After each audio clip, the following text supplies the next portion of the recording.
and keynote, discover, deliver, delight. She travels beyond the norm and encourages her audiences to see the person, be brilliant in the basics, and make it mind-blowingly memorable every time. Jan, please join us on stage and give her a warm round of applause. The stage is yours.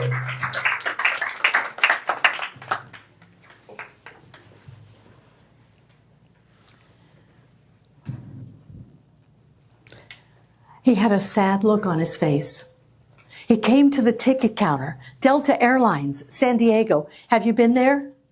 It's a Navy town. Ships in the harbor, planes on the ground, air bases, Navy. I could tell he was a Navy man. He had a crisp uniform, handsome, clean-shaven. I thought, he's going somewhere. He had a crumpled piece of paper and $40. And he said, I got $40 and I got to get to the funeral of my brother. He's just died in a car accident and there's only 2 of us. And I could ship out at Desert Storm, if you're old enough to remember Desert Storm, anytime. So I got to get to Boise. I said, when is the funeral? He said, today.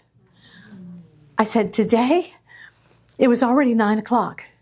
We had one flight that would make him available to get the Boise connection from Salt Lake.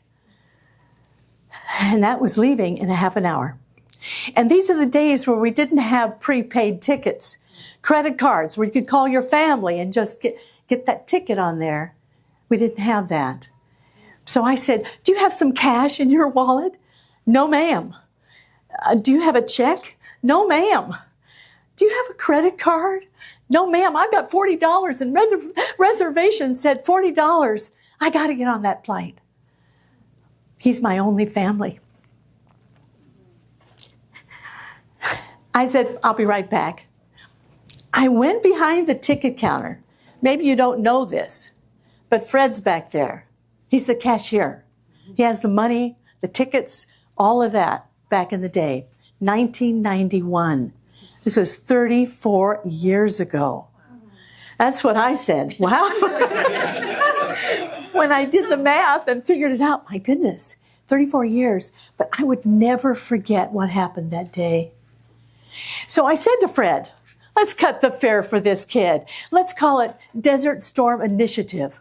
Whatever we call it, let's give him this fare for $40. Let's get him on the flight to Salt Lake to connect for Boise. Jan, we can't do that.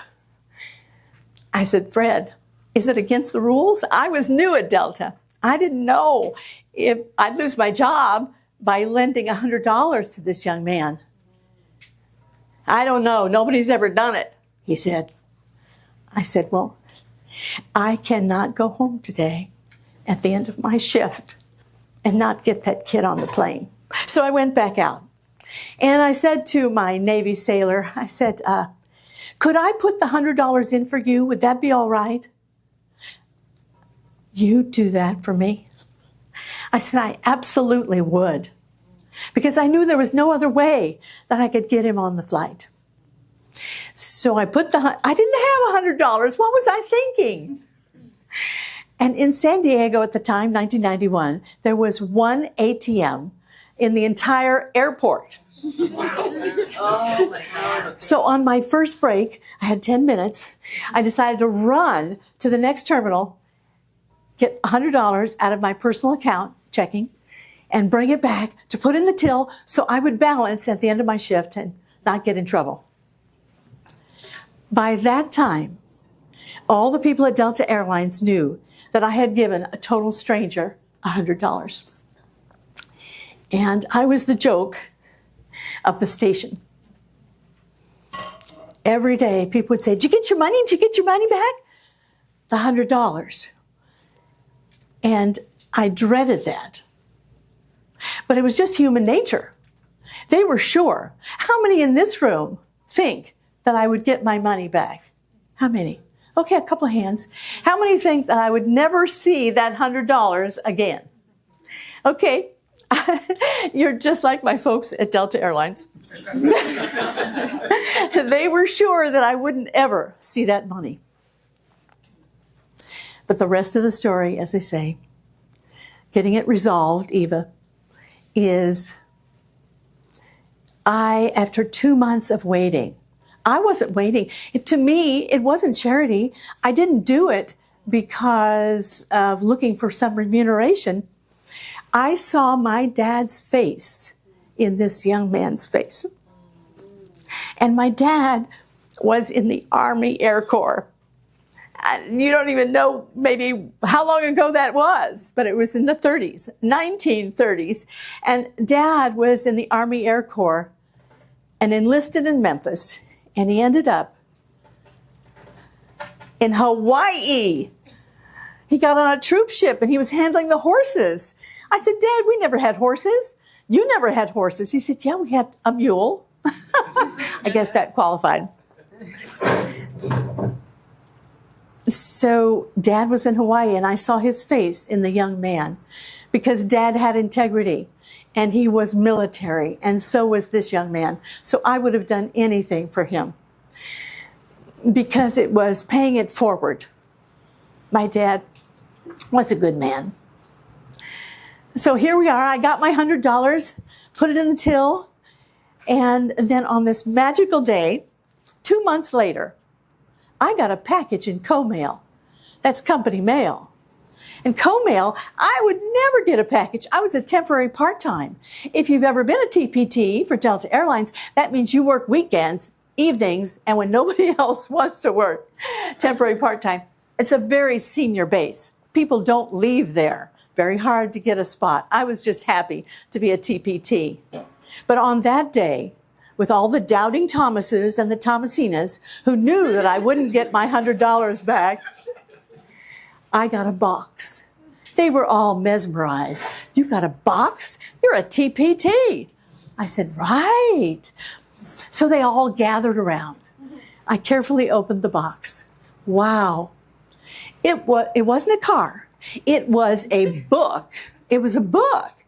And it was a hardcover book with a beautiful jet, Delta Airlines jet. And I opened the cover and they're all like looking in.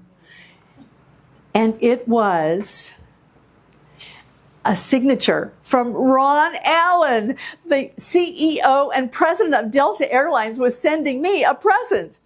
Oh my gosh. I thought, how'd that happen? And these people around me are thinking, how'd she get that? That wasn't right. In addition to this beautiful book signed by Ron Allen was a letter. And I had won the special award, the Feather in Your Cap Award. Now, does that sound a little cheeseball? Feather in your cap. I didn't even know we had such a thing. But on this letter, it was three-dimensional, and it was his Atlanta Hartsfield Airport, Ron Allen, CEO, Delta Airlines, signed by him. And it wasn't one of those funky signatures. It was real. And in the letter, he said that there was a Navy man that wrote a 3-page letter in pencil to say there was an angel at the San Diego ticket counter. I was struck. I thought, oh my goodness. I always preach, be good to people. It always comes back. But this was too much to think about. And the funny thing, and not so funny, but this group around me, the people who had doubted that I would ever see the $100, of course, I got my $100 back. And I also got 2 first class, anywhere Delta flew in the world in 1991. Wasn't that great? You know, we never look for these rewards, but people are appreciative. My message is always discover, deliver, delight. We need to discover what people need, what they want. We deliver on that, and then we delight. We're delighted, they're delighted, and it is a beautiful thing. I've always been about that, the delight. That's the juicy part.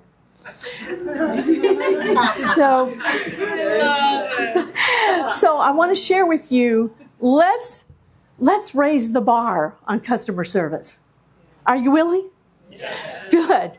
Let's raise the bar. What we want to do is deliver more care and more love to anyone we come in contact with.